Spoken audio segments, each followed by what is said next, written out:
श्री चैतन्य महाप्रभु का सप्त प्रहरिया भाव। अन्य अन्य दिनों में महाप्रभु दास्य भाव से नृत्य करते थे और बीच बीच में क्षण भर के लिए अपना ऐश्वर्य प्रकाशित करते थे, और फिर जो ऐश्वर्य प्रकाशित करते थे फिर ऐश्वर्य को भंग करके फिर से पूर्व दास्य भाव में आ जाते थे, और दास्य भाव में आकर के जो कुछ ऐश्वर्य भाव में किया उसके लिए क्षमा करते थे। ओ मुझसे अपराध हो गया, मैंने ये क्या कर दिया, मैं विष्णु के सिंहासन पे बैठ गया, इस प्रकार से एक्टिंग करते थे। लेकिन भक्त लोग तो सब जानते थे, भक्त लोग उनकी ये सब बातें सुन करके हंसने लगते थे, कहते हमसे छुपाने की कोशिश कर रहे हैं, भक्तों से क्या छुपा। इसलिए इस प्रकार से भक्त और भगवान के बीच में लीला चलती रहती थी।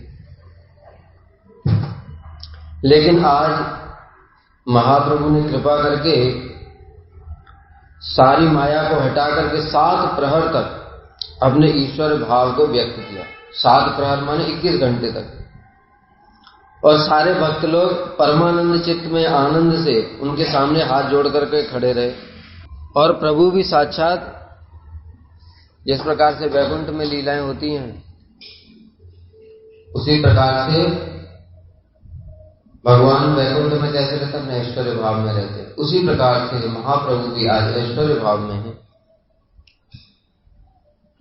और तिल मात्र भी उन्होंने अपना माया का आवरण वहां पर नहीं रखा। तब महाप्रभु ने आज्ञा दी, मेरे अभिषेक के गीत गाओ। ये सुनकर के भक्तजन हर्षित होकर के अभिषेक के गीत गाने लगे। अभिषेक गान को सुनकर के प्रभु आनंद से झूमते हुए सिर हिलाने लगे और सबके ऊपर स्नेहपूर्ण कृपा दृष्टिपात करने लगे। प्रभु ने अभिषेक के लिए संकेत किया, जिसे समझ करके सबके मन में अभिषेक करने की इच्छा हुई, क्योंकि भगवान स्वयं कह रहे हैं मेरा अभिषेक करो। तब भक्तजन गंगा जल को ढो ढो करके लाने लगे। पहले उस गंगा जल को दिव्य वस्त्र से छाना गया, फिर उसमें कपूर और जो सुगंधित अगरू इत्यादि मिलाया गया। उसके बाद चारों ओर से जय जय की ध्वनि होने लगी। भक्तजन अभिषेक का मंत्र पढ़ने लगे। सबसे पहले नित्यानंद प्रभु ने अभिषेक किया, उसके बाद अद्वैत श्रीवास इत्यादि प्रधान भक्तों ने पुरुष सूक्त मंत्र के द्वारा महाप्रभु को स्नान कराया। महाप्रभु के सारे भक्त मंत्र ज्ञाता, श्रीवास पंडित, अद्वैत आचार्य, नित्यानंद प्रभु सब के सब पंडित है, मुरारी गुप्त सबके सब शास्त्रों के ज्ञाता। और इस प्रकार से मंत्र पढ़ पढ़ करके जल डाल रहे थे। मुकुंद आदि भक्त अभिषेक के मंगल गीत गा रहे थे, मुकुंद मंगल गीत गा रहे थे अभिषेक के। कोई आनंद में विह्वल होकर के रो रहा था, कोई नाच रहा था, और स्त्रियां जय जयकार कर रही थी। सभी आनंद में बैठे हुए थे और सभी भक्तजन महाप्रभु के सिर के ऊपर जल डाल रहे थे। 108 घड़े तो केवल कहने के लिए, वहां तो हजारों घड़े।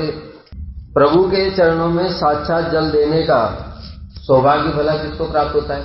इसलिए देवता लोग भी स्वर्ग से आकर के मनुष्य बन करके उनके चरणों में जल दे रहे हैं, उनका अभिषेक कर रहे हैं। जो भी ध्यान में भी कभी भगवान के चरणों में जो जल दे देता है, जल अर्पण करता है, उसको कभी भी यमदंड भोगना नहीं पड़ता। ऐसे प्रभु आज साक्षात प्रकट होकर के जल बोल बोल करके ग्रहण कर रहे हैं कि मेरा अभिषेक करो।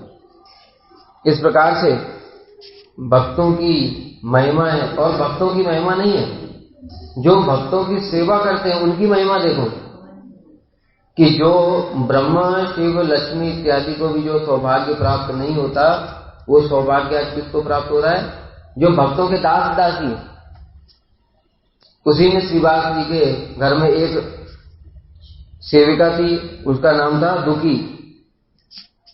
उसको जल लेकर के लाते हुए देख करके प्रभु कहने लगे लाओ लाओ और लेकर के आओ, और उसका जो भक्ति भाव था उसको देख करके महाप्रभु ने स्वयं उसका नाम दुखी से सुखी रख दिया।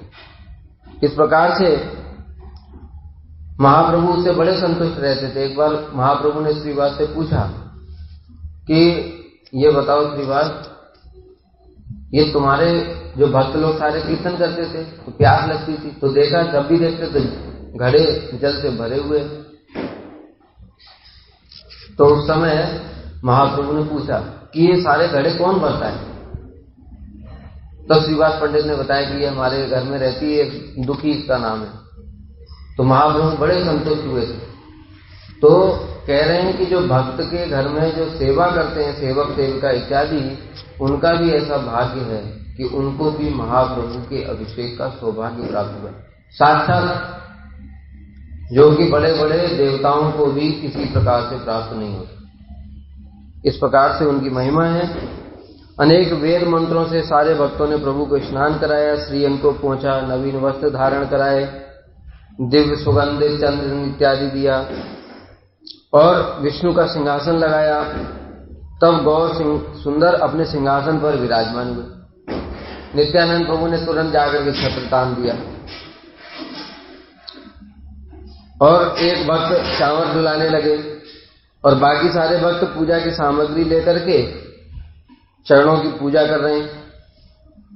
फिर आचमन कराया, गंध लेपन, माला अर्पण किया। इस प्रकार से षोडशोपचार विधि से उनके चरणों में चंदन, तुलसी, मंजरी सब कुछ प्रदान किया गया।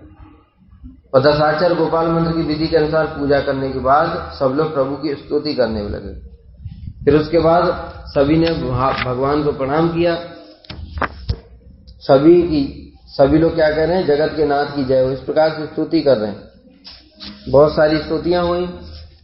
फिर किसी ने दिव्य गंध लाकर प्रभु के चरणों में लगाई, तो किसी ने तुलसी दल रख करके उनके चरणों की पूजा की। कोई रत्न, स्वर्ण, चांदी के अलंकार, इस प्रकार से जिसकी जो इच्छा होती है, जो कुछ भी है वो सब लेकर के आते हैं और महाप्रभु के चरणों में अर्पित करते हैं।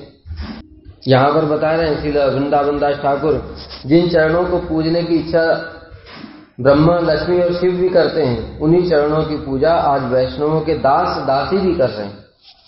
वैष्णवों की सेवा करने से ऐसा ही फल मिलता है। और नाना प्रकार के फल लेकर के आ रहे थे। तब उसके बाद कुछ समय के पश्चात महाप्रभु का जब अभिषेक संपन्न हुआ, तो महाप्रभु ने स्वयं ही भक्तों से खाने की वस्तुएं मांगनी प्रारंभ कर दी। महाप्रभु कहने लगे कि मुझे कुछ खाने को दो, मुझे बहुत भूख लग रही है। प्रभु को हाथ पसारते ऐसे करके कह रहे, मुझे खाने को दो, मुझे भूख लग रही है। स्वयं ही भगवान आज खाने के लिए मांग रहे हैं। तो जिस भक्त ने अब खाने के लिए मांग रहे हैं, वहां तो सब कैसे, सब भक्त लोग भी ऐसे थे। श्रीवास पंडित तो बहुत अमीर नहीं थे, अद्वैताचार्य वो तो दूसरे सब घरों से आए थे। तो जिसको जो मिल रहा है वो वही देता चला जा रहा है। फिर मूंग दाल देती, मूंग दाल तो अभी बनाने का टाइम नहीं है, मूंग दाल ऐसे ही दे दी। ओ महाप्रभु उसको भी खा गए। ये वो कैसे कैसे खाया। किसी ने केले दिए तो किसी ने सुस्वादु मूंग दाल, किसी ने दही दिया, किसी ने क्षीर नवनीत और किसी ने दूध दिया। भक्तजन प्रभु के हाथ पर बस रखते जा रहे थे और महाप्रभु सरल भाव से भोजन करते जा रहे थे। सब भक्त लोग फिर बाजार की ओर दौड़ करके जा रहे थे और उत्तम उत्तम द्रव्य खरीद करके ला रहे थे। कोई नारियल लेकर के आ रहा, उसमें शक्कर मिला करके हाथ में रख देता। कोई बहुत सारे संदेश ला करके महाप्रभु के हाथ में दे देता। कोई खीर के लड्डू, जामुन, ककड़ी, गन्ना। अब गन्ना अभी महाप्रभु चीर करके खाएंगे कि गन्ना खाने में कितना समय लगता है, तो सब महाप्रभु ने सब ग्रहण कर लिया। कोई कुछ, किसी को कुछ नहीं मिल रहा है, बेचारे गरीब लोग थे, तो जाकर के गंगा जी से जाकर के गंगा जल ले आए और गंगा जल ही दे दिया हाथ में। और कोई दास 10-5 बार भी दे रहा है, यानी बार एक चीज मिली वो दे दिया, दूसरी चीज मिली दो। खुद ही महाप्रभु भगवान स्वयं हाथ पसार करके बैठे हुए हैं कि मुझे खाने को दो। ऐसा सौभाग्य किसको मिलता है बोला? भगवान तो किसी से कुछ मांगते ही नहीं। इसलिए जिसको जो मिल रहा था वो सब का सब, जो दही, दूध, खीर, हजारों पात्र खाली हो गए। हजारों केले के गुच्छे खा गए। कितनी मूंग दाल, संदेश, फल, कंदमूल, जो कुछ मिला सब खाते जा रहे। कर्पूर मिले, पानी के हजारों पान पात्र खाली हो गए। पान दे रहा है कोई, पान दे रहा है, वो पान खाते जा रहे। अहो कैसी अपूर्व शक्ति आज गौरचंद्र ने प्रकाशित की कि इसे भक्तगण सब जान नहीं सके। फिर महाप्रभु ने ये सब द्रव्य खाकर के संतुष्ट हो गए। खाने के पश्चात अब महाप्रभु ने सबको अपने अपने पूर्व जो उनके कर्म हैं उन सब के विषय में बताना शुरू कर दिया।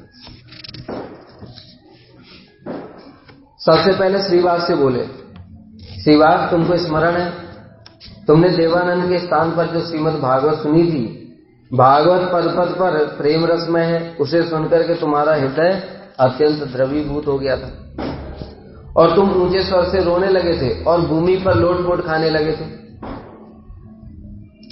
वहां पर स्थित अनेक विद्यार्थी जो देवानंद पंडित के शिष्य थे बहुत सारे, वो इस बात को समझ नहीं पाए और वो क्या सोचने लगे, हमारे गुरुजी भागवत पढ़ा रहे हैं, ये यहां पर देखो जमीन पर लोट-पोट कर रहा है, रो रहा है, फालतू में डिस्टर्ब हो रहा है हमको। वो तो जानते नहीं बद्ध जीव कनिष्ठ अधिकारी, तो महाभागवत के अंदर किस प्रकार के प्रेम के लक्षण होते हैं ये उनको पता ही नहीं, कभी उन्होंने सुने नहीं। इसलिए उन लोगों ने क्या किया कि हमारे जो भागवत है उसमें डिस्टर्ब हो रहा है, ये सोच करके तुमको उठा करके बाहर द्वार पर छोड़ दिया। और देवानंद पंडित का अपराध हो गया। इससे क्यों? क्योंकि उसने उनको निषेध नहीं किया। भक्त को अगर कोई भी अपमान कर रहा है किसी प्रकार से, तो हमारी अगर सामर्थ्य नहीं है उसकी रक्षा करने की तो कोई बात नहीं, लेकिन जो अपमान कर रहा है उसको हम विरोध कर सकते हैं। जैसे कि श्रील कृष्णदास कविराज गोस्वामी ने जब चैतन्य चरितामृत में स्वयं वर्णन किया कि जब मीन कीर्तन रामदास जो कि नित्यानंद प्रभु के परिकर हैं, उनके घर में उनके बड़े भाई ने उनका अपमान किया, तो कृष्णदास कविराज गोस्वामी ने साथ ही साथ ही उसका परित्याग करके घर द्वार छोड़ दिए, कुछ नहीं करवा, परित्याग कर दिया, उसकी भर्त्सना की कि तुम अर्ध कुकुट न्याय करते हो, एक को मानते हो एक को नहीं मानते हो, महाप्रभु को मानते हो नित्यानंद प्रभु को नहीं मानते। भर्त्सना की और बोल दिया कि मैं अब इस स्थान पर नहीं रहूंगा जहां पर कि नित्यानंद प्रभु के भक्तों की अपमान हुआ। इसलिए वो उसी क्षण वहां से छोड़ करके चले आए। आगे कहां रहूंगा, कहां जाऊंगा, क्या खाऊंगा, ये कुछ उन्होंने विचार नहीं किया। इस प्रकार से भी जो करता है तो उसी क्षण नित्यानंद प्रभु उनसे संतुष्ट हो गए। रात में ही उनको स्वप्न दिया और सारे के सारे तत्व उनके हृदय में प्रकाशित कर दिए। उनकी कृपा से ही, नित्यानंद प्रभु की कृपा से ही उन्होंने सारी चैतन्य चरितामृत की रचना की। तो महाप्रभु उससे ही संतुष्ट हो जाते हैं कि जो भक्त का अपमान कर रहा है उसका कम से कम विरोध करना चाहिए। हम उसको अगर कुछ भी दंड देने में समर्थ नहीं है तो भी क्या हुआ। इसलिए जो उसके विद्यार्थियों ने, अब वो तो टीचर है, टीचर अगर बोलता तो स्टूडेंट थोड़ी उनको ऐसा करते दुर्व्यवहार, लेकिन उसने देखने पर भी कुछ बोला नहीं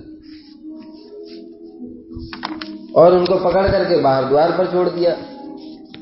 तब बेचारे श्रीवास पंडित वहां से बड़े दुखी होकर के चले आए। मन में दुखी होकर के एकांत में जाकर के बैठ गए और एकांत में बैठ करके फिर से श्रीमद् भागवत को देखने लगे। तब कह रहे हैं महाप्रभु कि तुम्हारे दुख को देख करके मैं वैकुंठ से आकर के तुम्हारी देह में प्रकट हो गया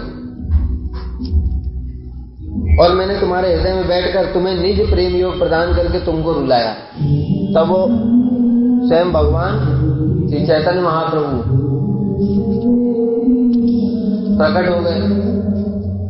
ये इसमें आ जाएगा है?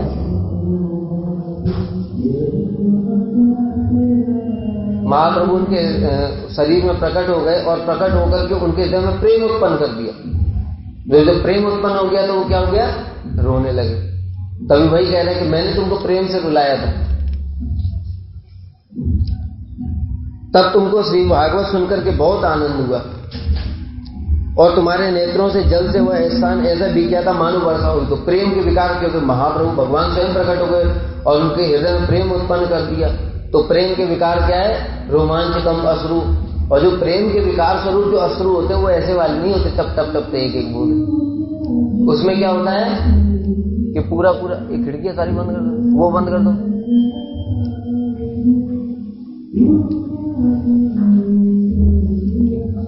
तो क्या होता है उसमें पूरी धार की धार बहती है जिसको हम अपनी बुद्धि से समझ नहीं सकते। अश्रु की धारा प्रवाहित होती है, वो पूरा का पूरा भूमि भीग जाती है। महाप्रभु के जो अष्टसात्विक उनके विषय वर्णन मिलता है, जैसे पिचकारी निकलती है वहां से, इस प्रकार से भीग जाते थे सारे के सारे भक्त। देख करके आश्चर्यचकित हो जाते थे, कहा और जैसे पानी पाइप से मारते हैं, शरीर के अंदर इतना पानी कहां से आ रहा है, इसको अपनी बुद्धि से समझा नहीं जा सकता। इधर से नहीं आ रहा, इधर से ही आएगा, उसको छोड़ दो। फिर इस घटना को जब सुना श्रीवास पंडित ने तो उनको सारी बातें याद आ गई, तो आनंद से विवल होकर के भूमि पर लोटपोट होने लगे आनंद के मारे कि देखो भगवान ने कैसी कृपा करी मेरे ऊपर। इसी प्रकार अद्वैत आदि जितने वैष्णव थे उनको भी सबको महाप्रभु अपनी पुरानी पुरानी बातें स्मरण करा रहे थे, और वो जब स्मरण हो रहा था उनको तो बड़ा आनंद हो रहा था कि भगवान ने हमारे ऊपर देखो कैसे कैसे कृपा की। और कोई भक्त उस स्थान पर नहीं था तो महाप्रभु ने स्वयं आदेश कर करके बुलाया, उसको बुला करके लाओ, श्रीधर को बुला करके लाओ, नाड़ा कहाँ है वो, नाड़ा को बुला करके लाओ। इस प्रकार से सारे भक्तों को बुला बुला करके लाए। और भक्तों के आने पर प्रभु ने कुछ दो खाऊंगा, खुद कह रहे हैं, जब भक्त आके कहते कुछ दो मुझे खाने के लिए, मुझे भूख लगी है, खुद भगवान हाथ से मांग मांग करके खा रहे हैं। और फिर उनको उसके बाद उनको पुरानी पुरानी बातें याद दिला रहे हैं। तुम्हें याद है तुम्हारी मैंने कैसे रक्षा की थी। एक भक्त थे गंगादास, वो गंगादास के लिए बताया, तुम्हें स्मरण है कि जब तुम राजा के भय से रात को भाग रहे थे, मुस्लिम राजा थे उस समय, तो राजा ने क्या किया कि हिंदुओं पर अत्याचार कर रहा था, तो इनकी जाति को नष्ट न कर दे, इसलिए गंगादास ने किया सपरिवार भाग गए और गंगा जी के किनारे आ गए घाट पर। लेकिन गंगा जी के किनारे घाट पर आए, रात का समय था, तो रात को नौका तो कहीं मिली नहीं। जब नौका नहीं मिली तो रात में, अब रात है, चारों तरफ परिवार भी साथ में है, और सोच में पड़ गए कि अब क्या करें। रात्रि समाप्त होने वाली थी परंतु नौका नहीं मिली। तब बेचारे अत्यंत दुखी होकर के रोने लग गए और सोचने लगे, स्त्रियां भी थी ना साथ में, तो गंगादास सोचने लगे कि मेरे आंखों के सामने ही मेरे कुल की जो स्त्रियां, इनका यवन लोग, ये मुस्लिम लोग स्पर्श कर लेंगे, इनको सब नष्ट भ्रष्ट कर देंगे। इसलिए वो बहुत रो करके बहुत दुखी हो गए कि अब मैं क्या करूं, इससे अच्छा है कि मैं प्राण ही त्याग कर देता हूं, क्योंकि मैं ये सब दृश्य को अपनी आंखों से देख नहीं सकता। इसलिए उन्होंने मन बना लिया कि मैं प्राण त्याग दूंगा। गंगा जी में प्रवेश करने वाले थे। उसी समय महाप्रभु कह रहे हैं कि तब मैं मल्लाह के रूप में गंगा में नौका चलाते हुए तुम्हारे पास आ गया। खुद महाप्रभु बैकुंठ से आ गए और बोटमैन बन गए मल्लाह, और नाव चला करके उनके पास गंगादास के पास ले आए। जब तुमने नौका देखी तो तुम्हारे मन में बड़ा संतोष हुआ और तुम अत्यंत प्रीति पूर्वक मुझसे कहने लगे, अरे भाई अब की बार मेरी रक्षा कर लो, मुझे बस नाव पार करा दो, मैं तुम्हें 1 रुपया दूंगा और 1 जोड़ी धोती तुम्हें इनाम दूंगा। कहते 1 जोड़ी धोती दूंगा और 1 रुपया दूंगा। उस समय 1 रुपया बहुत बड़ी कीमत। कब की बात है ये? आज से 550 साल पहले की बात है। तब का 1 रुपया। तब तुम्हारे परिवार को, तुमको तुम्हारे परिवार समेत पार करके मैं वैकुंठ को चला गया। यह सुनकर के तो गंगादास आनंद में डूब गए। और गौर सुंदर की ऐसी लीला, प्रभु कहने गंगा से पार होने के लिए मेरा चिंतन करने पर मैंने ही तुम्हें पार किया था, ये तुम्हें स्मरण है। ये सुन करके तो गंगादास क्या प्रेम में आनंद में मूर्छित हो गए। और पुनः जब उनको होश आया तो फिर पृथ्वी पर लोटपोट होने लगे, इतना आनंद में कि देखो भगवान ने मेरी कैसे रक्षा की। उस समय तो उनको पता नहीं चला। उस समय तो क्या सोच रहे थे कि भगवान ने बस मेरी सुन ली, किसी नाविक को भेज दिया। लेकिन ये नहीं पता चला कि भगवान ने सुन ली, वो स्वयं नाविक बन करके ही खुद ही आ गए और खुद तुमको बोट में चला करके बिठा करके पार करके आए। ये तो पता नहीं चला। इसलिए जब पता चला तब क्या हुआ, आनंद से मूर्छित हो गए। हमारे भी ऐसी स्थिति है। भगवान हमारे लिए कितना करते हैं, कितना करते हैं। हम साक्षात देखते भी हैं, लेकिन क्योंकि भगवान सामने आकर के बोल नहीं रहे ना, इसलिए हम उस पर विश्वास नहीं करते। सोचते अपने आप हो रहा है, हमारे भाग्य में था इसलिए ऐसा हो गया। लेकिन भगवान करते हैं। अनन्या चिंतयन्तो माम ये जना पर्युपासते तेषां नित्य अभियुक्तानां योग क्षेमं वहामि। भगवान उनका योग और क्षेम स्वयं वहन करते हैं। हम लोग अपने जीवन में बहुत सारी चीजें ऐसे देखते हैं। देखो परम गुरुदेव के जीवन में देखते हैं ना, परम गुरुदेव बैठे हुए सिर्फ मन में सोचा, एक भक्त आए हुए हैं, गृहस्थ भक्त थे, और परम गुरुदेव सोच रहे हैं कि ये वैष्णव आए हैं, अब इनकी सेवा कैसे करूं, मेरे पास कुछ भी नहीं खाने के लिए, मठ में कुछ भी नहीं खाने के लिए। ब्रह्मचारियों को बोल दिया, एकादशी का दिन था, ब्रह्मचारियों को बोल दिया, देखो आज हम सब लोग निर्जला उपवास रखें। तो ब्रह्मचारी तो मान गए, भाई गुरु जी बोल रहे हैं तो मानना पड़ेगा, लेकिन वो तो बाहर से आए हैं, तो उनके लिए मन में सोच रहे हैं कि मैं क्या करूं। इसलिए उसी समय क्या हुआ, एक गौरैया पक्षी, गौरैया देखा, छोटा सा पक्षी होता है गौरैया, वो गौरैया पक्षी चोंच में एक पोटली लेकर के आया और वहां पर डाल के चला गया। उसको जब खोल करके देखा तो पोटली को, तो उसमें पैसे थे, तो तुरंत ये देख करके सिर्फ परम गुरुदेव वो हर्ष से आनंदित हो गए, भगवान की कृपा देख करके, और महाप्रभु का स्मरण करके उनकी नेत्रों में आंसू आ गए कि देखो जो शास्त्र में पढ़ा है कि भगवान अपने भक्तों के लिए सारा योग क्षेम करते हैं, गौरैया पक्षी डाल करके कोई पोटली में पैसा लेकर के कहां से आएगा, बोलो। लेकिन आ गया, तो भक्तों को वो भेज करके उनके लिए एकादशी का अनुकल्प का सामान मंगाया, ठाकुर जी को भोग लगा करके उनको दिया। लेकिन फिर सोच रहे हैं कि मेरे ब्रह्मचारियों के लिए मैं क्या करूं, ब्रह्मचारी तो भूखे बेचारे, कितना सेवा करते हैं, इनको कुछ खाने के लिए भी नहीं दे सकता। वो थोड़ी देर में डाकिया आ गया, डाकिया पोस्टमैन, और वो पोस्टमैन आकर के बोला कि आपके नाम से 100 रुपए का मनी ऑर्डर। कब की बात है ये पता है? 1940 के आसपास की बात है, 1940-45 की। उस समय की बात है, उस समय 100 रुपया का मनी ऑर्डर आया। 100 रुपया कितना बड़ी, और किसने भेजा था? श्री भक्ति सर्वस्व गिरी गोस्वामी महाराज। उस समय बांग्लादेश में प्रचार के लिए गए हुए थे, और उनको पता चला वहां पर हमारे परम गुरुदेव के विषय में कि उन्होंने मठ छोड़ दिया है, चैतन्य मठ, और उनके साथ बहुत सारे भक्त भी हैं। लेकिन वो सारे के सारे भक्त लोग चैतन्य मठ से एक पैसा भी लेकर के नहीं आए। जब उनको ये बात पता चली कि हमारे गुरु भाई लोग इस प्रकार से कष्ट में हैं, तो उन्होंने 100 रुपए का मनी ऑर्डर वहां से भेजा। भगवान करते हैं कि नहीं? रूप सनातन की कथा सुनते हैं हम लोग, रूप गोस्वामी, सनातन गोस्वामी जब ब्रज में रहते थे, 13 कदम में सनातन गोस्वामी मिलने जाया करते थे रूप गोस्वामी के साथ, भक्ति की चर्चा होती थी उस समय।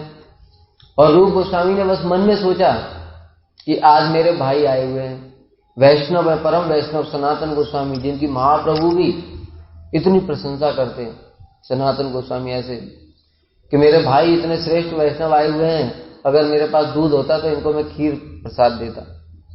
बस इतना सोचा उन्होंने मन में, और राधा रानी स्वयं आकर के बालिका का रूप धारण करके खीर बना करके चली गई। तो भगवान करते हैं ना अपने भक्तों के लिए, लेकिन हमको विश्वास नहीं होता। यद्यपि हम सबके जीवन में भी भगवान ने अनेक बार किया है ऐसा, लेकिन क्योंकि हमको पता नहीं चलता है ना, इसलिए हमको भगवान में उतनी श्रद्धा नहीं होती। जब हरि गुरु वैष्णवों का संग करेंगे, तब वो बताएंगे, तब हमको वो सारी चीजें समझ में भी आ जाएंगी। हम अपने जीवन के पुराने देखेंगे कि देखो कैसे कैसे भगवान हमारे लिए कैसी कैसी वो सब व्यवस्था करते हैं। हम अगर अपने विषय में विचार करें, देखो हम कैसे कैसे गौड़ी मठ में चले आए, अपने आप हो गया क्या? कैसे कैसे भगवान ने अरेंजमेंट किया, गौड़ी मठ में आ गए। यहां पर रहते हैं, जो जो हमारी इच्छाएं होती हैं, यहां तो कोई माता पिता नहीं है देखने वाले, कौन देख रहा है? ठाकुर जी देख रहे हैं। हमको जो जो इच्छा होती है वो सब कौन पूरी करते हैं? ठाकुर जी करते हैं। लेकिन हमको तब भी विश्वास नहीं होता। लेकिन यहां पर साक्षात महाप्रभु स्वयं भगवान बोल रहे हैं अपने मुख से, तो इसको सुन सुन करके भक्त लोग पूरा आनंद में लोटपोट हो रहे हैं। तभी उसी समय क्या हो गया, पूरा दिन व्यतीत हो गया, इसी प्रकार से भगवान लीला करते रहे, और संध्या आ गई। फिर संध्या के समय क्या होता है, जय जय गौरा चांदेर आरती का शोभा। फिर भक्तों ने संध्या आरती की महाप्रभु की। सभी भक्त धूप दीप लेकर के प्रभु के चरणों की आरती करते रहे। बहुत से भक्त शंख घंटा, जो ठाकुर भक्ति विनोद ने कीर्तन लिखा है ना, वो लग रहा है यहीं से लिखा, इसमें ये सब वर्णन है। शंख घंटा करताल कांसा मृदंग बजाने लगे। प्रभु सरल भाव से सिंहासन पर विराजमान थे, और भक्तजन जो भी करें प्रभु कुछ भी नहीं कह रहे थे। जो जिस भक्त को जैसे इच्छा रहा, कोई नाच रहा है, कोई कीर्तन कर रहा है, कोई शंख घंटा करताल मृदंग सब बजा रहे हैं, और जो जो भक्त बहुत सारी चीजें अर्पण कर रहे हैं, वो सब जो कर रहा है, जैसे कर रहा है, वो सब ठाकुर जी सब ग्रहण कर रहे हैं। बस चारों ओर आनंद का ही क्रंदन सुनाई पड़ता। संध्या के समय कैसा अद्भुत दृश्य हुआ, जो आता था मानो वैकुंठ में प्रवेश कर रहा, कि वैकुंठ क्या है, साक्षात कृष्ण आए हुए हैं। अब तो वैकुंठ से भी ऊपर, ये तो साक्षात गोलोक है। उसी समय क्या हुआ, महाप्रभु ने आदेश दिया, जाओ श्रीधर को लेकर गया। अभी श्रीधर की कथा तो इतनी सुंदर है, वह मेरे आकर के प्रकाश को देखे बड़ा दुख उठाता हुआ भी वह निरंतर मेरा चिंतन करता रहता। महाप्रभु श्रीधर को बहुत प्रेम करते थे, और आगे बताएंगे कैसे हैं। भोला बेचा श्रीधर, उसे शीघ्र ले आओ, वह आकर मुझे देखे। नगर के शेष भाग के अंत में जाकर के जाना वहां पर, और वो देखना तो मुझे पुकार रहा होगा अभी इस समय भी, उसे पकड़ करके ले आना। प्रभु के वचनों को सुनकर के वैष्णव लोग जल्दी से दौड़े बिल्कुल श्रीधर के घर की तरफ। उस श्रीधर का कुछ चरित्र सुनो। वह खोला की दुकान के द्वारा अपने प्राणों की रक्षा करता था। जो केले का पेड़ खरीद करके ले आता था, उसके टुकड़े टुकड़े करके उसके अंदर से जो तोड़ होता है वो बेचता था। दिन भर में जो कमाई होती थी, मान लो 10 रुपया कमाया, 10 रुपया में से 5 रुपया गंगा जी की सेवा के लिए, गंगा जी के जो धूप दीप पुष्प इत्यादि उनकी आरती करता था, वो 5 रुपया उसके लिए रखता था। और जो 5 रुपया बचता था उससे अपने प्राणों की रक्षा करता था। प्राणों की रक्षा क्या मतलब है, अब जो 5 रुपया बचा वो पूरा तो खा ले नहीं लेगा, खाएगा तो अगले दिन खरीदेगा कहां से, अगले दिन खरीदना भी तो है, तो वो उसमें से थोड़ा उसके लिए बचा देता था, अगले दिन जो केला खरीद के लाएगा बेचने के लिए वो, और कुछ अपने जो उसमें जो बचा जितना भी पैसा, उससे अपना बेचारा रूखी सूखी खा करके उसी में प्रसन्न रहता था। उसके घर में पानी पीने के लिए क्या था, एक पुराना लोहे का कटोरा था, उसमें पानी भर करके रखता था वो जब महाप्रभु गए थे कीर्तन करते हुए, कब, जब ये कौन था मुसलमान वो जिसने मर्दन तोड़ दिया था, काजी, जो काजी के पास में गए थे कीर्तन करते हुए सारे भक्तों को लेकर के, तो उस समय काजी को महाप्रभु ने भक्त बना दिया कृपा करके। उसके बाद फिर कीर्तन करते, वहीं से काजी के घर से थोड़ा आगे और श्रीधर का घर है, तो वहां पर गए कीर्तन करते हुए सारे भक्तों के साथ में। और क्या किया महाप्रभु ने कि हम कीर्तन करते हुए बहुत थक गए, मुझे प्यास लगी, श्रीधर पानी लाओ। उतनी देर में श्रीधर पानी लाते, उन्होंने तो उठा करके और वही लोहे के पात्र में से ही पी लिया। श्रीधर को बड़ा दुख हुआ कि प्रभु ये तो जंग लगा हुआ लोहे का पात्र, आप इसमें से पानी पी रहे हैं। लेकिन महाप्रभु को कैसा लगा, अमृत के समान।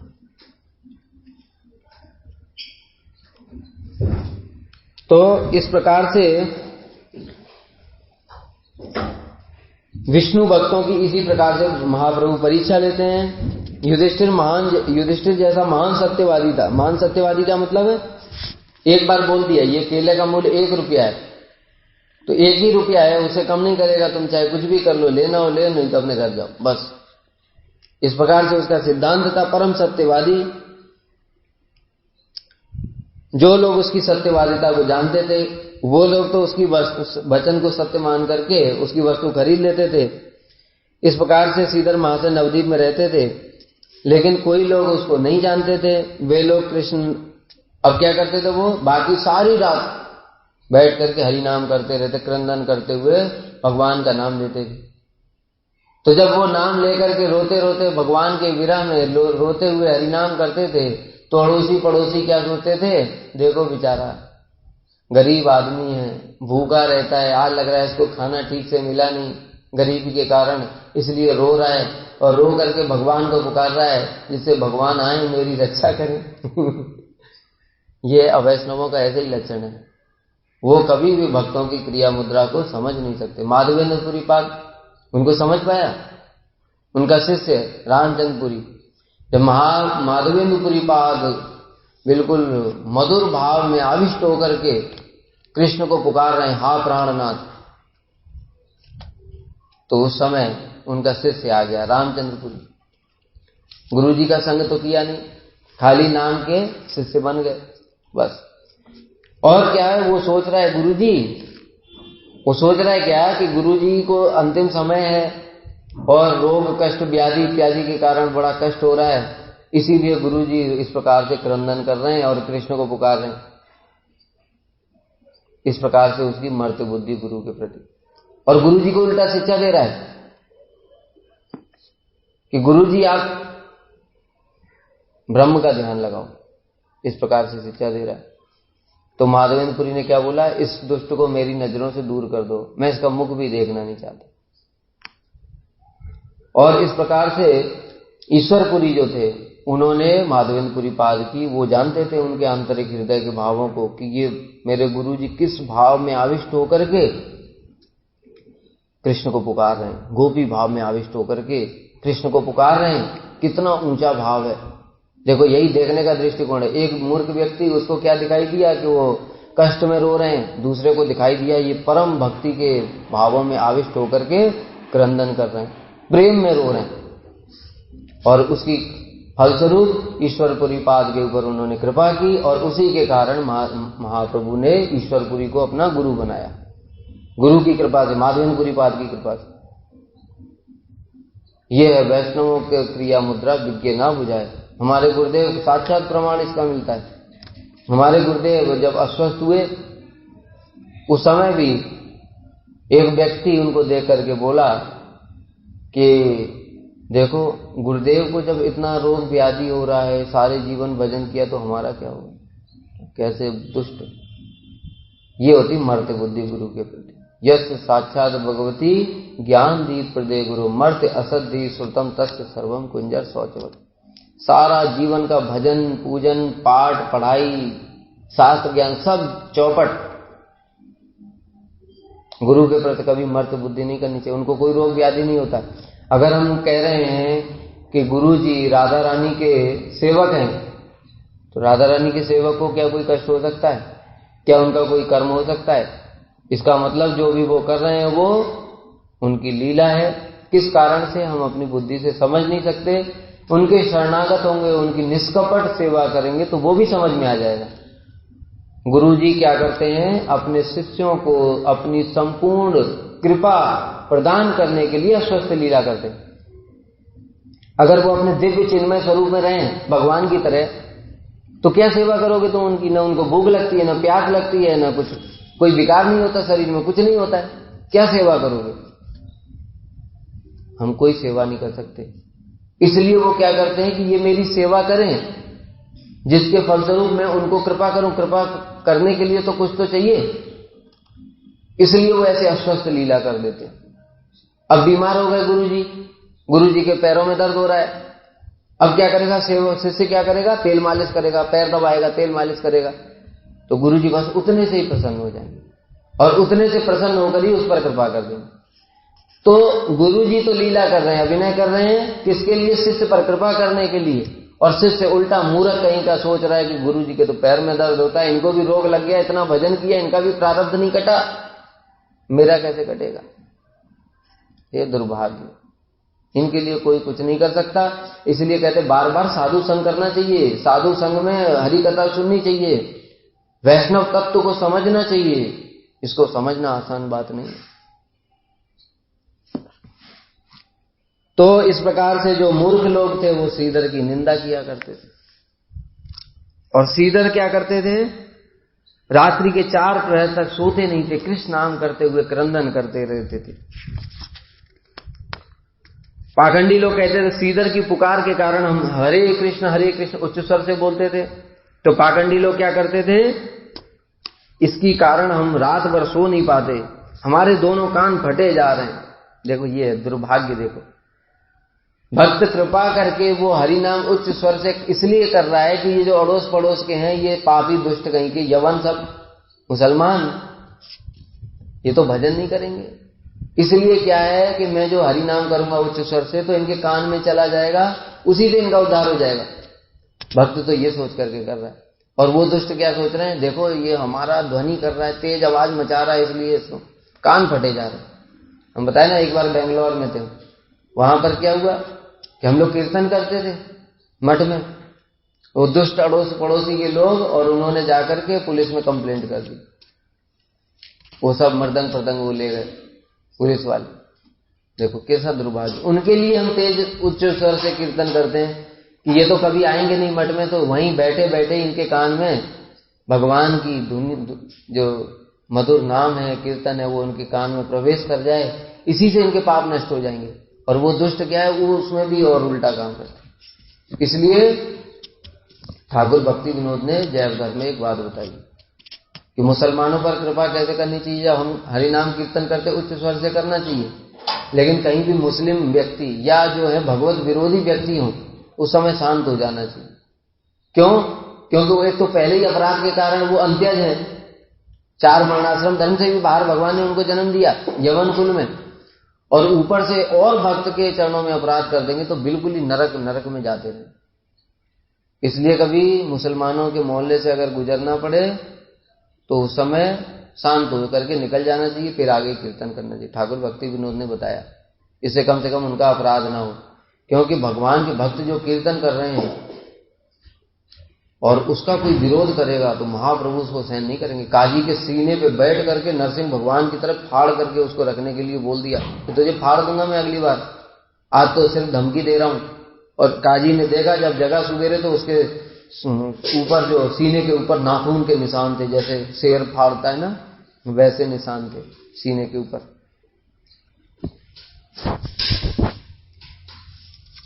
इस प्रकार पाखंडी लोग अपशब्द बोल बोल करके जल करके मरते थे, किंतु श्रीधर आनंदित होकर अपना कार्य करते रहते। वे रात्रि के समय बड़े ऊंचे स्वर में प्रेम के साथ हरि हरि पुकारते थे। तो भक्तजन जब अभी पहुंचे ही थे उनके घर के आसपास, तो उनको ऊंचे स्वर से श्रीधर क्या है, उच्च स्वर से हरि हरि पुकारते थे, तो उनको हरि हरि ध्वनि सुनाई पड़ गई। तो बस वो श्रीधर के घर में गए और श्रीधर को पकड़ लिया, जल्दी चलो जल्दी चलो, आज प्रभु के दर्शन कर लो, हम आज तुम्हारा स्पर्श पाकर के कृतार्थ हो गए। श्रीधर को स्पर्श करने का सौभाग्य मिला। क्यों? महाप्रभु जिसको स्वयं जिनकी प्रशंसा कर रहे हैं, देखो मेरा कितना परम भक्त है, उसको स्पर्श करने का कितना सौभाग्य। जैसे माधवेंद्रपुरी पाद के लिए बोला, पुजारी को ठाकुर जी ने स्वप्न आदेश दिया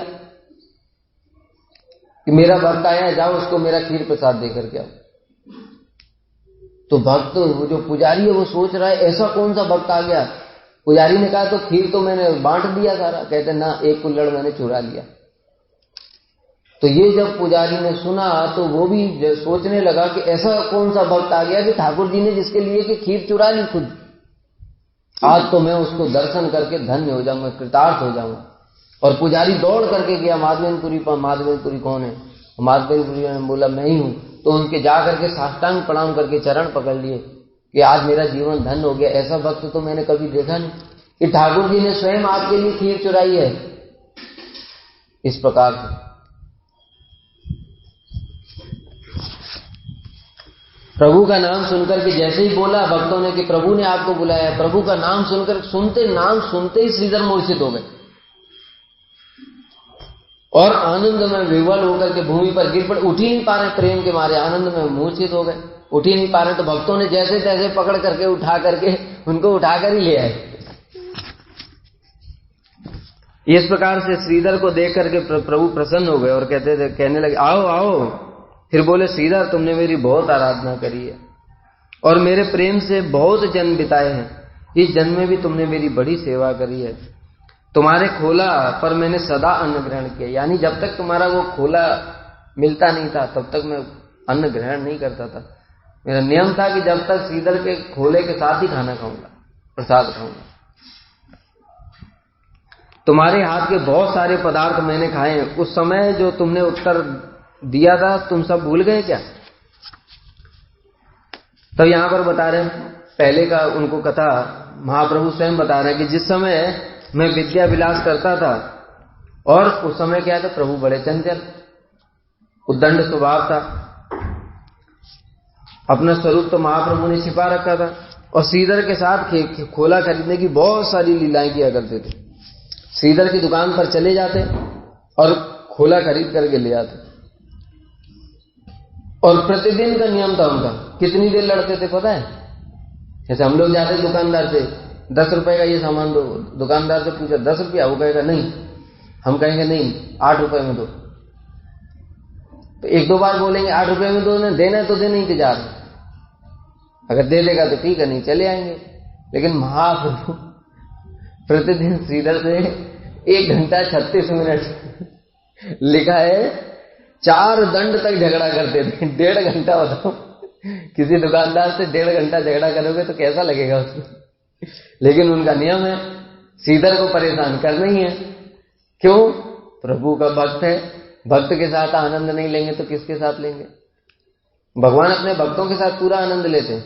इसलिए तो उनके इसमें आगे लिखा है, वर्णन किया श्री वृंदावन दास ठाकुर ने कि प्रभु ने श्रीधर को ये जो दिया कोला बेचने का जो सेव, जो उनको क्यों दिया? क्योंकि प्रभु को उनके साथ लीला करनी, लीला करने के लिए ही उनको उस प्रकार का रोल दिया अपने लीला में। सत्यवादी श्रीधर, अब बताया था सत्यवादी युधिष्ठिर की तरह से श्रीधर, बताया जितना मूल्य है 1 रुपया तो वो 1 कम नहीं करेंगे, 1 पैसा भी नहीं कम करेंगे। और महाप्रभु को बोलना है, उसने 1 रुपया बोला तो महाप्रभु 50 पैसे ही देना है। अब बताओ 1 रुपए की चीज 50 पैसे में कोई आदमी कैसे दे देगा? दे ही नहीं सकता। लेकिन बस अठन्नी, जैसे 1 रुपए की चीज है, उन्होंने बोला 1 रुपया, उन्होंने 50 पैसे उनके पास रख दिए और सामान उठा लिया। मतलब ये भी नहीं पूछना कि भाई देना है कि नहीं देना, खुद ही उठा लिया वो केला का थोड़ा। अब श्रीधर को गुस्सा, श्रीधर कहते पकड़ करके, जब महाप्रभु ने उठाया श्रीधर ने ऐसे पकड़ करके खींच लिया, कहते अरे उठा करके ले जा रहे हो, नहीं नहीं मैं नहीं दूंगा। वो महाप्रभु अपनी तरफ खींच रहे हैं, श्रीधर अपनी तरफ खींच रहे हैं। कहते देखो तुमको किसी और दुकान से ले लो, 50 पैसे में मैं नहीं दे सकता। महाप्रभु कहना लेना तुमसे ही है और किसी से लेना ही नहीं। यही तो भगवान की लीला है, कितनी रसमय, कितना आनंद प्रदान करने वाली। इस प्रकार श्रीधर और गौर सुंदर में बड़ी देर तक झीना जपती। कितनी देर? 2-4 मिनट होता तो कोई और व्यक्ति करता तो, लेकिन पूरा 1.5 घंटा तक उनको ऐसे ही करना। और प्रभु कहते क्यों भाई तपस्वी श्रीधर, मुझे तो ऐसा लगता है तुम्हारे पास बहुत धन है, तुम मेरे हाथों से द्रव्य छीन लेते हो, तुम इतने दिनों तक जान नहीं सके कि मैं कौन हूं। तब महाप्रभु कह रहे हैं तुमको इतने दिन पता नहीं चला मैं कौन हूं? तुम मेरे हाथों से, बताओ कहां भगवान मांगने आए हैं तो क्या है, बड़ा सौभाग्य। लोग देने के लिए तरस रहे हैं। तिरुपति में जाओ, लोग करोड़ों करोड़ों हीरे मोती जवाहरात दे करके चले जाते, ठाकुर जी ग्रहण नहीं करते। और यहाँ ठाकुर उनको छीन रहे हैं तो श्रीधर उल्टा छीन लेता है, कहता है ना किसी और से लेना हो लो, मैं नहीं दे सकता 50 पैसे में, तुम जहां जाना जाओ। लेकिन विशेषता क्या थी? देखो भक्त हैं, इससे पता चलता है कि विशेषता ये होती है कि देखो महाप्रभु सारा काम ऐसा कर रहे हैं कि आदमी को गुस्सा तो बहुत आ जाएगा और भगा देगा, लेकिन श्रीधर को क्रोध नहीं आता। क्यों? भगवान ऊपर से कैसे भी लीला करें, लेकिन भक्त को भगवान के प्रति क्रोध नहीं आए। जैसे देखो गोपियों की लीला, कृष्ण क्या करते हैं? घर में जाते हैं, उनके माखन चुराते हैं। चलो माखन चुराना है भाई, कृष्ण कितने छोटे से बालक है, कितना माखन खाएंगे? थोड़ा बहुत खाएंगे, उससे गोपियों का क्या बिगड़ रहा है ना? माखन खाने में आनंद नहीं है, तो नुकसान करना है। फिर वो माखन को जाएंगे, बंदरों को बुला लेंगे, पहले बंदरों को खिलाएंगे, फिर भी मजा नहीं आया, फिर उसको अंत में तोड़ करके जाना है मटकी। ये है।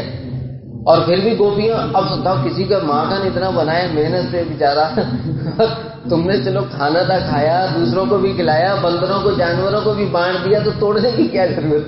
लेकिन तोड़ के जाना है, मटकी भी तोड़ करके जाएंगे। और गोपियां प्रतिदिन यशोदा मैया को उलाना देने आती हैं, उलाना देने नहीं आती। कहते कृष्ण को देख करके उनका जो है बिना देखे मन नहीं मानता था। एक दिन अगर उनको उलाना देना होता तो देखो जिस दिन कृष्ण आएंगे नहीं उनके घर में, नाराज हो गए भाई, मान लो किसी ने गोपी ने बहुत गाली दे दी, अब कृष्ण अगले दिन उसके यहाँ पहुंचे नहीं। अब पहुंचे नहीं तो वो गोपी सारे दिन यही सोचे आज कन्हैया आया नहीं, आज कन्हैया। बताओ अपनी मटकी तोड़वाने के लिए इंतजार करता है कोई? ये है भक्त का लक्षण। भक्त कभी भगवान के प्रति क्रोधित नहीं हो सकते। ऊपर से वो कुछ भी करते रहे लीला बिना, लेकिन अंदर से उनके हृदय में इतना प्रेम रहता है, उनको बिना देखे फिर आनंद नहीं मिलता, रहा नहीं जाता। फिर गोपियां क्या करेंगी? इंतजार किया, जिस टाइम आने का हो गया, मान लो 11 बजे चोरी करने आते थे, 11 बज गया, 12 बज गया, आज तो आए नहीं चोरी करने, फिर 12 बजे के बाद गोपियां पहुंच जाएंगी यशोदा मैया बहाने से, दूसरे बहाने से, और देखेंगे कृष्ण कहाँ है। बिना कृष्ण को देखे उनको चैन नहीं मिलती। ये भक्त और भगवान की लीला कि भगवान कितना नुकसान कर रहे हैं, कितना परेशान कर रहे हैं, उनके क्या है, और थोड़ा मोड़ा परेशान नहीं करते। क्या करते पता है, जो गोपी जाकर के मैया से शिकायत कराती, उसके घर में जाते हैं, उसका माखन मटकी सब तोड़ देते हैं। और जो उनके छोटे छोटे बच्चे हैं बेचारे, अभी 6 महीने के बच्चे हैं छोटे छोटे, जो कभी बोल भी, उनको चिकोटी काट के भाग जाते हैं। वो बच्चा चिकोटी काट लिया तो वो बेचारा रो रहा है। कभी उनके पति सो रहे हैं, उनको खटिया में बांध करके चले गए।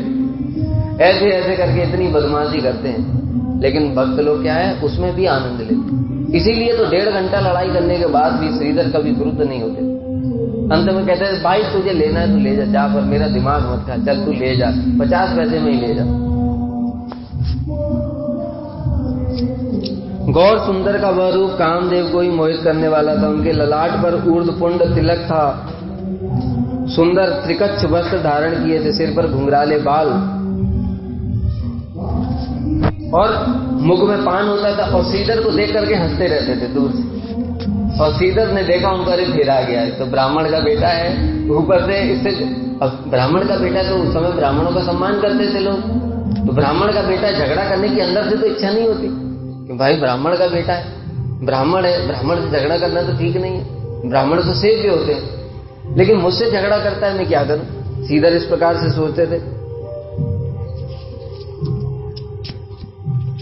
और जब दोबारा फिर बार बार श्रीधर मना करते हैं, वो बार बार उठा लेते हैं, तब श्रीधर कहते थे, हे ब्राह्मण श्रेष्ठ सुनो, मुझे क्षमा करो, मैं तुम्हारा कुत्ता हूं, मैं तुम्हारा नौकर हूं, भाई तुमको ले जाना हो ले जाओ, मुझे परेशान मत करो।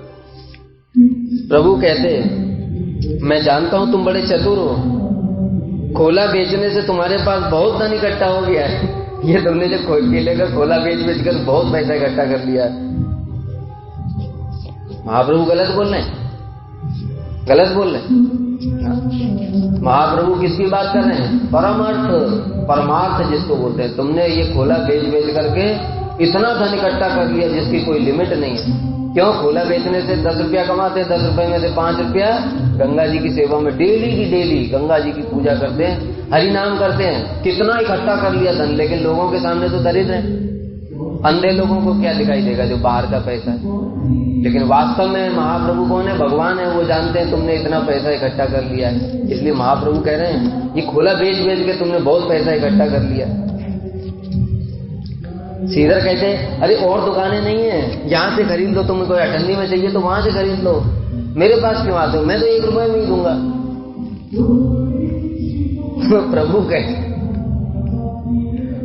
प्रभु कहते देखो मेरा भी सिद्धांत है, मैं बड़ा ब्राह्मण हूं, सिद्धांतवादी हूं, मैं अपने दुकानदार को नहीं जोड़ सकता। खोला तुमसे ही लेना। इस प्रकार से लीला करते हैं। और देखो थोड़ और केला देकर मुझसे दाम ले लो, दाम इतने ही दूंगा मैं, दाम 50 पैसे ही दूंगा, और तुमको छोड़ भी नहीं सकता, क्योंकि मेरा सिद्धांत है, मैं भी अपने दुकानदार को छोड़ नहीं सकता। किसी और से भी नहीं लूंगा, लूंगा तुमसे ही, और लूंगा आधे दाम में, बस। अब दोनों का अपना अपना सिद्धांत है, भाई क्या करें। श्रीधर प्रभु का रूप देख करके मुग्ध हो जाते और हंसने लगते। तब विश्वंभर बड़े प्रसन्न होते हुए से डांटते। फिर महाप्रभु दूसरा एक लीला करते, कहते देखो तुम नित्य प्रति सामग्री लेकर के गंगा पूजा करते हो, और मेरे लिए कुछ छोड़ दोगे, तुम वो गंगा की पूजा करते हो, उसमें 5 रुपया लगाते हो, मेरे लिए कुछ छोड़ दोगे तो तुम्हारा क्या बिगड़ जाएगा? तुमको पता नहीं मैं गंगा का पिता हूं, मेरी दासी है वो दासी के लिए इतना पैसा बर्बाद करते हो, और मेरे लिए कुछ नहीं। अब महाप्रभु तो कह रहे हैं, अपने सत्य बात बोल रहे हैं कि मैं भगवान हूं, और गंगा क्या है? मेरा चरणामृत है, मेरी दासी है। दासी के लिए तुम इतना पैसा लगाते हो और मुझे अठन्नी में देते नहीं, 50 पैसे कम नहीं करते। ये तो गलत बात है। लेकिन श्रीधर तो समझ नहीं पा रहे ये बात।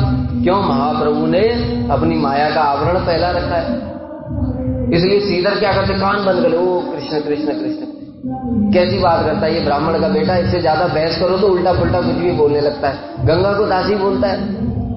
भाई तुम चले जाओ, तुम 50 पैसे में ही लो और यहां से चले जाओ, कम से कम ऐसी ऐसी बातें तो सुनने को नहीं मिलेंगी, नहीं मेरा अपराध हो जाएगा। गंगा जी को दासी बोलता है, बताओ।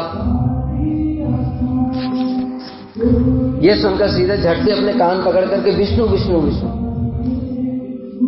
और ये देख करके प्रभु ने खोला पत्ता दे प्रभु को, कहते भाई ले जा जल्दी जा, यहां से जा। इस प्रकार प्रभु प्रतिदिन श्रीधर से झगड़ा किया करते। श्रीधर बस इतना ही जानते थे कि ये विप्र बड़ा चंचल है, ये नहीं जानते थे तो भगवान। श्रीधर कहते मैं तुमसे हार गया भाई, मैं तुम्हें बिना मूल्य के ही कुछ दे दूंगा, परंतु कम से कम ऐसी बातें मत कर कि गंगा मेरी दादी है। कम से कम ऐसी बातें मत कर। मैं तुम्हें एक टुकड़ा खोला, एक टुकड़ा थोड़ और एक टुकड़ा केला मूल्य बिना ऐसे ही दे दिया करूंगा, फिर मेरा कोई दोष नहीं रहेगा ना, मुझे क्षमा कर दो, मैं तुम अपराध कर दिया भाई, तुम जाओ यहां से। श्रीधर के खोले पर ही प्रतिदिन प्रभु अन्न खाते, भक्तों के प्रभु द्रव्य इसी प्रकार से कहां वो है ना, भक्तेर पदार्थ प्रभु हेन मते खाए, कोटि है लो अभक्तेर उलटी न जाए। ये भक्तों के तो द्रव्य हैं प्रभु ऐसे छीन छीन करके खाते, देने की इच्छा नहीं तब भी पकड़ करके छीन लेते हैं। और अभक्तों के द्रव्य प्रभु, दुर्योधन ने सोने की थालियों में 56 भोग सजा करके रखे। कृष्ण ने बोला मुझे भूख नहीं, और विदुर के यहाँ पर गए और विदुरानी से कह रहे बहुत भूख लगी है। विदुरानी ने उनको छील करके केले तो रख दिए जमीन में और छिलके दे दिए हाथ में, केले के छिलके खा गए। क्या है ये? भक्तेर पदार्थ प्रभु हे न मते खाए, कोटि है ले अभक्तेर उलटी न जाए। श्रीधर के लोहे के पात्र में, टूटा फूटा पात्र, जंग लगा हुआ, उसमें प्रभु पानी पी लेते हैं। रघुनाथ दास गोस्वामी के सड़े हुए चावल जिनको वो धो करके और नमक मिला करके खाते थे, महाप्रभु ने छीन करके खा ली। इस प्रकार से भगवान क्या करते हैं, अपने भक्तों का छीन छीन करके खाते हैं, लेकिन अभक्तों की ओर दृष्टि भी नहीं डालते।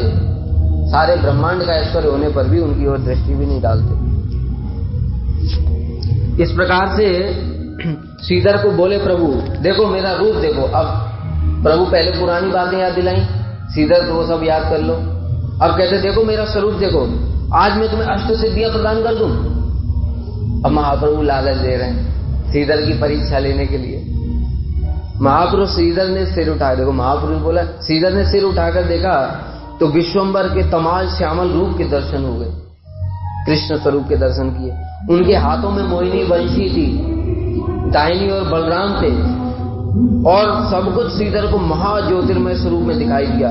लक्ष्मी देवी प्रभु के हाथों में तांबूल अर्पण कर रही थी, और सामने ब्रह्मा शिव सब स्तुति कर रहे हैं। शेष ऊपर छत्र धारण किए हुए हैं, सनकादि नारद सुखदेव सब स्तुति कर रहे हैं। इस प्रकार से परम परम दिव्य सुंदर दिव्य स्त्रियां, स्वर्ग इत्यादि की जो वेद सारे स्तुतियां कर रहे हैं उनकी। ये देख करके श्रीधर फिर से मूर्छित हो गए परमानंद में। महाप्रभु ने बोला श्रीधर उठो, श्रीधर उठो। फिर से श्रीधर को उठाया और मेरी स्तुति करो।